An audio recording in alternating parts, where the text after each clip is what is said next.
Hello guys, hope आपकी preparation अच्छी चल रही होगी। कल आपका एग्ज़ाम है साइंस का।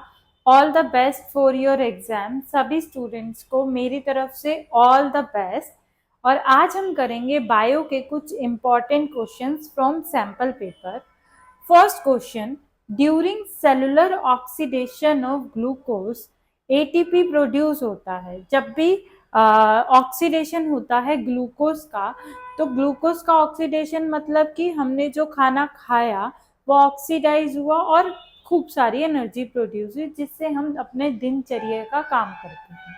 अब यहाँ पूछा गया है कि इन चार ऑप्शनों में से कौन सा ऐसा इवेंट है जिसमें हमारा बेस्ट एटीपी एनर्जी प्रोड्यूस होता है। फर्स्ट ऑप्शन है इथेनॉल इन ईस्ट,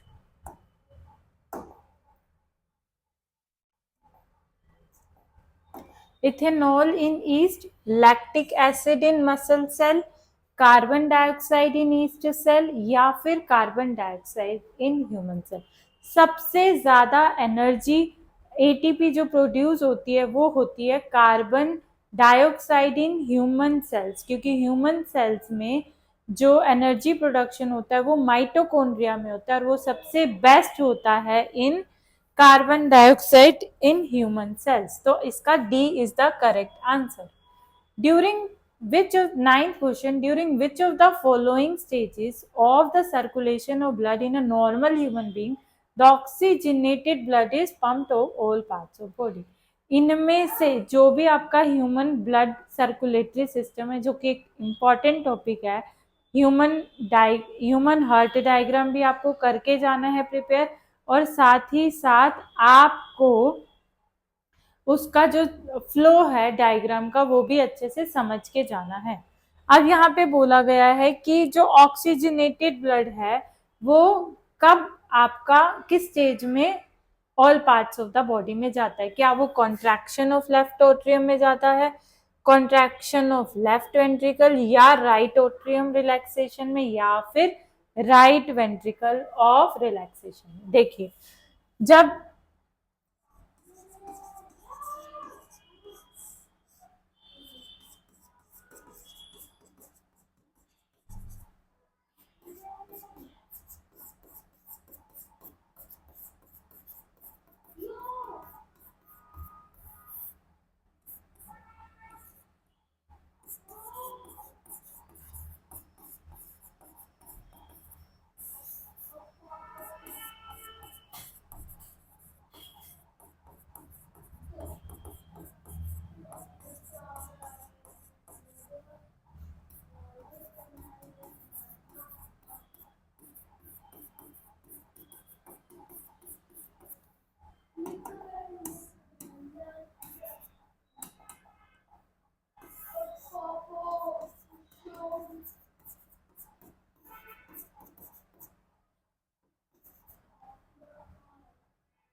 इस तरह से आपका फ्लो डायग्राम होता है कि जो लंग से ऑक्सीजनेटेड ब्लड होता है लेफ्ट ऑट्रियम में आता है।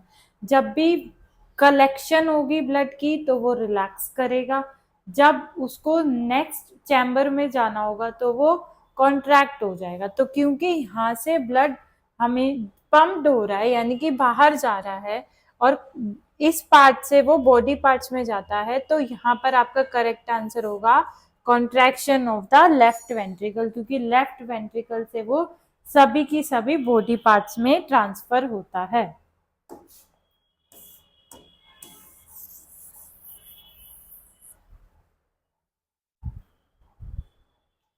Next question, which of the following adaptation in herbivores help in digestion of cellulose।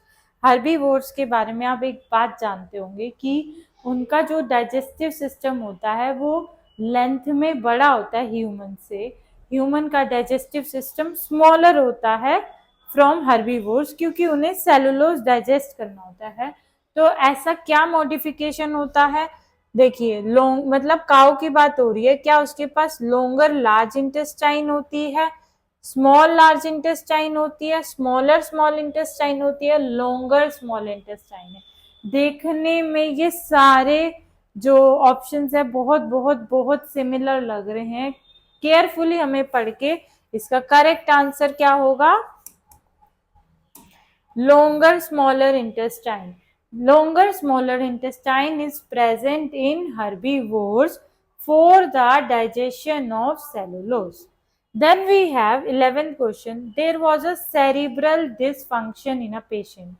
Which of the following activities will get disturbed in the patient as a result of this?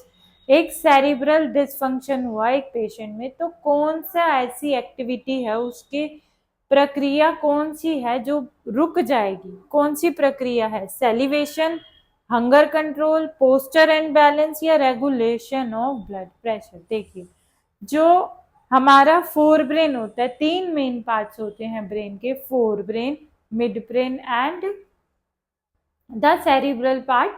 तो जो fore brain होता है वो आपका main thinking part होता है, और जो मिड ब्रेन होता है वो इनवॉलेंटरी एक्शंस को कंट्रोल करता है, लेकिन जो सेरिब्रल होता है वो पोस्चर और बैलेंस को कंट्रोल करता है। इसीलिए अगर कुछ सेरिब्रल डिसफंक्शन हुआ तो आपका पोस्चर और बैलेंस एक्टिविटी में दिक्कत आएगी। नेक्स्ट क्या है? इन Snell's individuals can begin life as male and depending on environmental conditions they can become female as they grow. Snails जो होते हैं वो कैसे होते हैं? अब वो लाइफ एज अ मेल कर सकते हैं, लेकिन अगर एनवायरमेंटल कंडीशन बड़ा, मतलब उनके आसपास में सराउंडिंग में कुछ भी चेंज आया, तो वो फीमेल बन सकते हैं। स्नेल के पास एक खास बात है कि वो मेल बन सकते हैं और फीमेल भी बन सकते हैं, लेकिन हमारा प्रश्न है ऐसा क्यों होता है? मेल स्नेल्स के पास क्या डोमिनेंट जेनेटिक मेकअप है?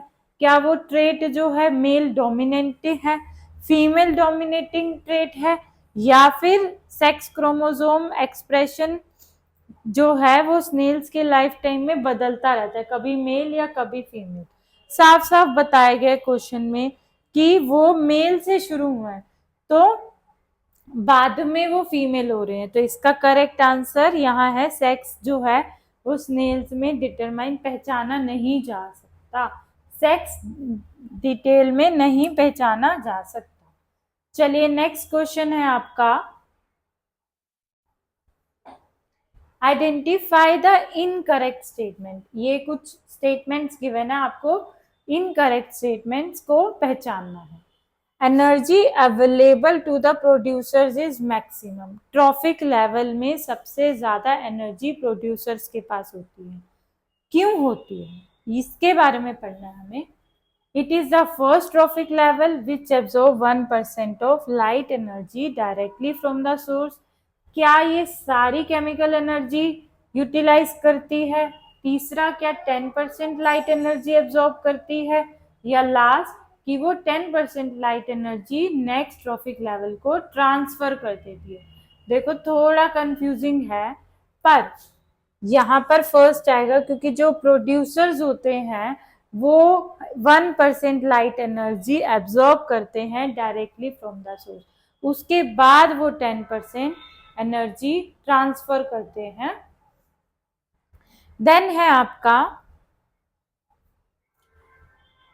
List the step for synthesis of glucose by the plants. What special feature is found in desert plants? Plants किस तरह से ग्लूकोज को प्रोड्यूस करते हैं वो पूरा प्रोसेस हमें बताना है, यानी कि हमें फोटोसिंथेसिस को यहाँ पर एक्सप्लेन करना है। फोटोसिंथेसिस क्या प्रोसेस होती है हम अपने 4th 5th से पढ़ते आ रहे हैं, तो ये चीजें आपको एक्सप्लेन करने की नहीं है, बट आपको स्टेप्स यहाँ देने हैं। तो सबसे पहला स्टेप क्या होता है?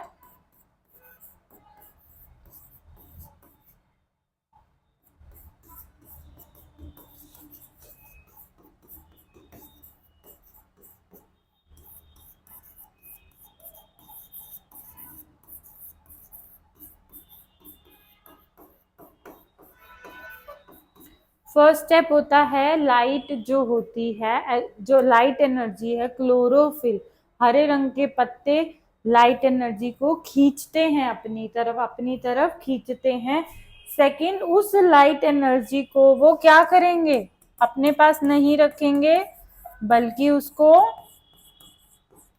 चेंज कर देंगे केमिकल एनर्जी में, पदार्थों में वो बदल देंगे, केमिकल पदार्थों में वो कन्वर्ट कर देंगे और यहाँ पर वो वाटर मॉलिक्यूल्स को, पानी को वो हाइड्रोजन एंड ऑक्सीजन में ब्रेक कर देंगे। सेकेंड स्टेप में वो लाइट एनर्जी को केमिकल एनर्जी में और वाटर मॉलिक्यूल्स को H2 और O2 में कन्वर्ट कर देंगे। अब जो CO2 फोटोसिंथेसिस में 4 इंपॉर्टेंट चीजें वो एब्जॉर्ब करते हैं, न्यूट्रिएंट्स, सनलाइट और आपका CO2 और क्लोरोफिल उनमें ऑलरेडी होता है। तो CO2 को वो यहाँ पर कार्बोहाइड्रेट्स में कन्वर्ट कर देंगे। कार्बोहाइड्रेट्स आपका 6 कार्बन मॉलिक्यूल है। तो ये 3 मेन स्टेप आपको लिखने हैं। Absorption of light energy by chlorophyll, light energy is converted into chemical energy, water molecules is converted into H2 and O2 and CO2 जो है वो कार्बोहाइड्रेट्स में बदल जाएगा। लेकिन डेजर्ट प्लांट में ऐसा क्या स्पेशल फीचर होता है?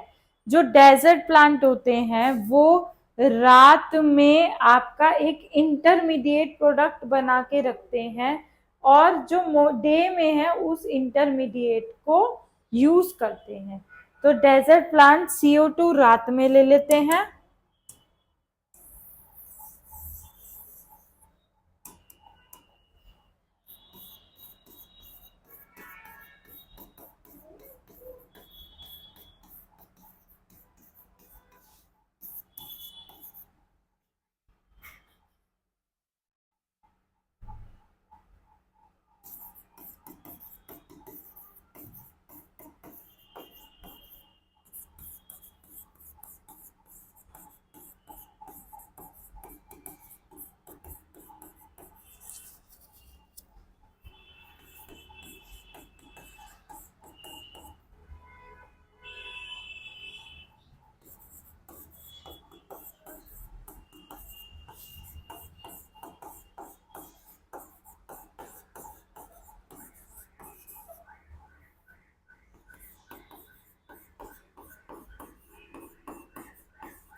ठीक है।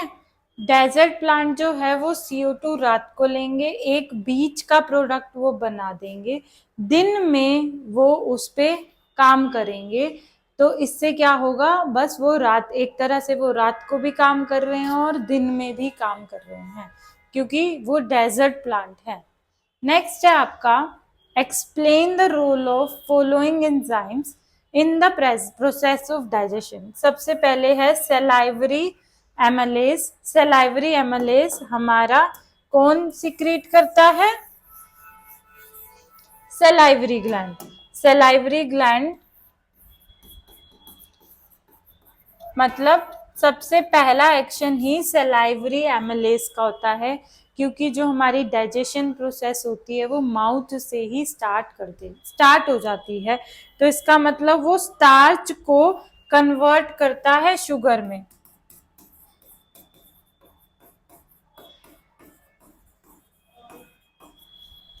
पेप्सिन, पेप्सिन क्या करता है?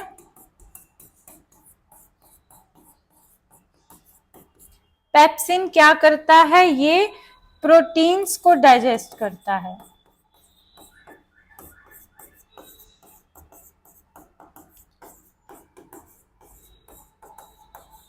थर्ड है आपका ट्राइप्सिन। ट्राइप्सिन क्या करता है?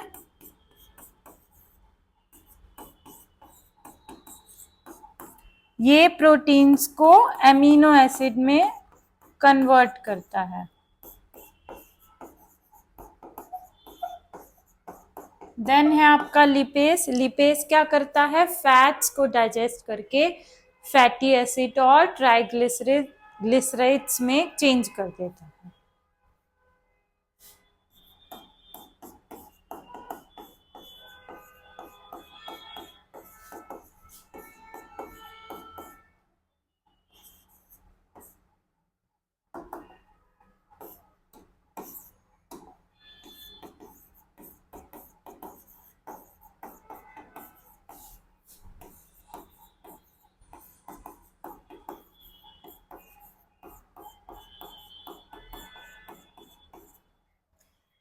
नेक्स्ट क्वेश्चन है आपका,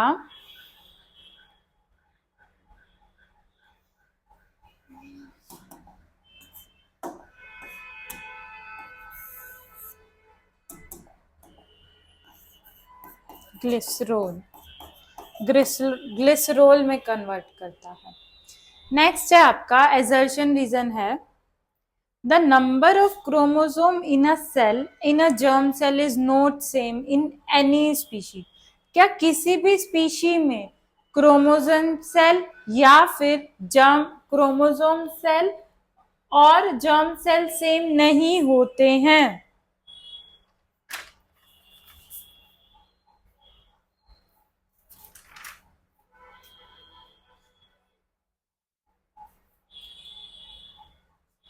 देखिए, जो क्रोमोसोम सेल्स होते हैं और जो जर्म सेल होते हैं वो ऑब्वियसली, क्योंकि जो रिप्रोडक्टिव सेल होते हैं उसमें आपके 23 पेयर्स ऑफ क्रोमोसोम रहते हैं, लेकिन जो नॉर्मल सेल होता है उसमें नंबर ऑफ क्रोमोसोम ज्यादा रहते हैं। तो ऑब्वियसली किसी भी स्पीशी में ये ट्रू है कि किसी भी स्पीशी में नॉर्मल सेल और जर्म सेल्स में नंबर ऑफ क्रोमोसोम सेम नहीं होते हैं, they differ.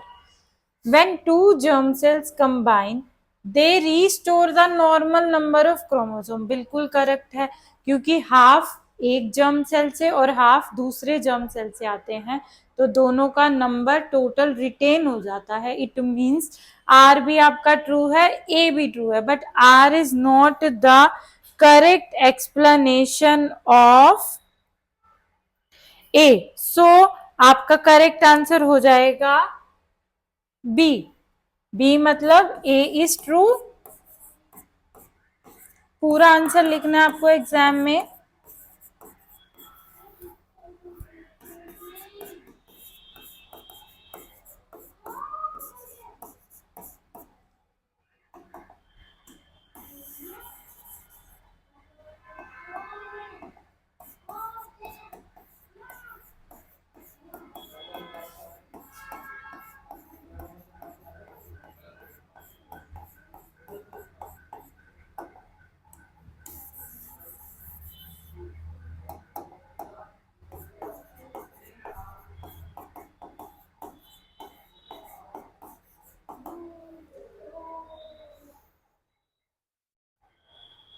Next we have assertion reason, if the lions are removed from a food chain it will not affect the food chain।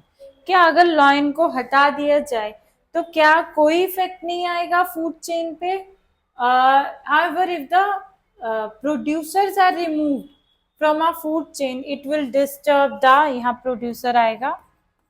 अगर producer को हटा दिया जाए तो क्या इकोसिस्टम में फूड चेन में ज्यादा डिफरेंस आएगा? सोचिए बच्चों।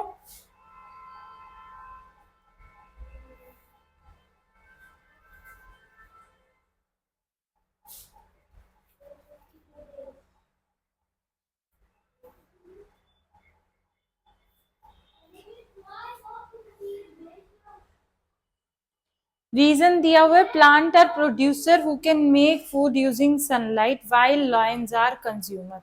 हाँ, ये करेक्ट बात है कि अगर सिर्फ लॉयन को हटा दिया जाए, लेकिन अगर आप प्रोड्यूसर को हटा देंगे तो बाकी लेवल्स इफेक्ट करेंगे। इसका मतलब ए और आर ट्रू है, लेकिन आर जो है वो करेक्ट एक्सप्लेनेशन नहीं है। यहाँ होना चाहिए था कि अलग अलग जो आपकी हर ट्रॉफिक लेवल पे इफेक्ट होगा, बट यहाँ दिया हुआ है कि प्लांट प्रोड्यूसर है, लेकिन करेक्ट एक्सप्लेनेशन नहीं है।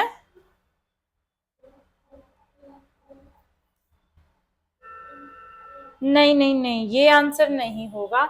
अगर लाइंस को रिमूव कर दिया जाए तो फूड चेन इफेक्ट होगी। हाँ, यहाँ पर लिखा है नोट, तो it means food chain effect होगी। इट मीन्स ए आपका फॉल्स है। प्लांट प्रोड्यूसर है हु कैन मेक, ये तो बिल्कुल ट्रू बात है, इसीलिए इसका करेक्ट होगा डी। 20 का होगा डी।